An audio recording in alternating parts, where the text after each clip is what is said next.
ខ្លោងពាសមេឃមែនត្រឹមទួនាទីជាមេប៉ុសោះហ៊ានដោះលែងមេខ្លោងជាមេការបនលបែងស៊ីសងយ៉ាងប្រហើនតាមប្រភពព័ត៌មានច្បាស់ការបានខ្សឹបប្រាប់ថាលោកកឹមនឿននាយប៉ុស្តិ៍ឃុំព្រៃជ្រូកស្រុកពួកខេត្តសៀមរាបបានរងការរិះគន់ថាបានដោះលែងមេល្បែងស៊ីសងអាប៉ោងម្នាក់ដោយមិនខ្លាចញញើតនិងថ្កើនថ្នាក់លើការដោះលែងនេះបន្ទាប់ពីអាជ្ញាធរស្រុកពួកបានធ្វើការចុះបង្ក្រាបបនលបែងអាប៉ោងកាលពីពេលថ្មីៗនេះតាមការផ្សាយសារព័ត៌មាន SNTV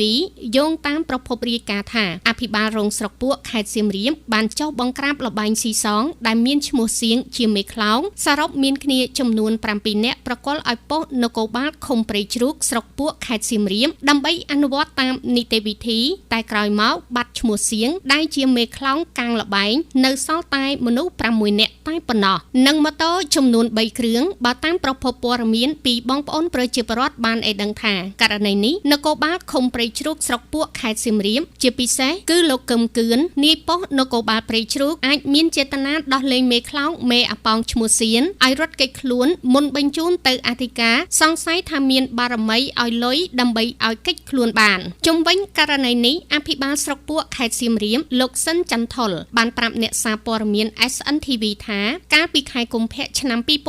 2026លោកបានចាត់ឲ្យអភិបាលរងស្រុកម្នាក់ចុះទៅបង្ក្រាបហើយបានយកមកធ្វើការអប់រំនៅប៉ុស្តិ៍នគរបាលឃុំព្រៃជ្រូកស្រុកពួកខេត្តសៀមរាបក៏ប៉ុន្តែពួកគេមិនរៀងចាលនៅតែបន្តលេងល្បែងស៊ីសងអាប៉ោងខុសច្បាប់ទៀតហើយនៅប៉ុន្មានថ្ងៃនេះលោកបានចុះទៅបង្ក្រាបផ្ទាល់តែមេខ្លោងបើកអាប៉ោងខុសច្បាប់ដាក់បណ្ដាញមានអ្នកមើលផ្លូវឲ្យក្រុមលេងល្បែងនោះទៀតផងលោកអភិបាលក៏បានរាយការណ៍ទៅមុនធ្វើឲ្យអ្នកលេងល្បែងរត់គេចអស់ហើយនៅពេលយប់លោកអភិបាលស្រុកពួកខេត្តសៀមរាបក៏បានចាត់ឲ្យអភិបាលរងស្រុកពួកខេត្តសៀមរាបចុះទៅមើលម្ដងទៀតនៅពេលយប់លោកក៏ចាប់បានចំនួន7នាក់យកមកប្រគល់ឲ្យទៅប៉ុស្តិ៍ឃុំព្រៃជ្រូកខេត្តសៀមរាបតែម្ដងបើតាមអភិបាលរងស្រុកពួកខេត្តសៀមរាបបានឲ្យដឹងថាការបញ្ជាឲ្យទៅចុះបង្ក្រាបករណីនេះលោកបានចាត់អភិបាលរងស្រុកម្នាក់ឲ្យទៅបង្ក្រាបក្រោយទទួលបាននៅសេចក្តីរាយការណ៍ពីអ្នកភូមិក្រោយមកពេលចាត់ការបានប្រគល់ឲ្យប៉ុស្តិ៍ស្រាប់តែបានលេងមេអាប៉ោងតែម្ដងជាមួយគ្នាដដែលលោក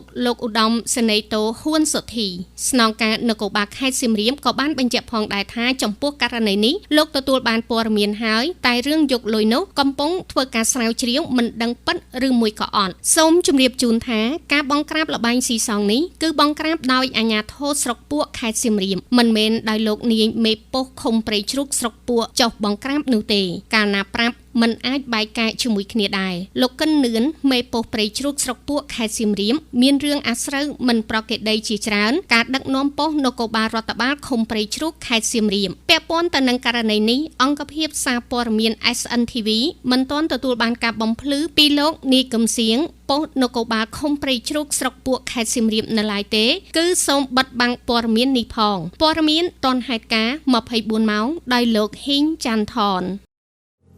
ក្រុមហ៊ុន Maka សាងសង់ TSE ផ្ដល់សេវាប្រឹក្សាយោបល់និងការសាងសង់សំណង់គ្រប់ប្រភេទប្រកបដោយវិជ្ជាជីវៈនិងការទទួលខុសត្រូវខ្ពស់ជាសកលទំនាក់ទំនង Telegram លេខ015 299 697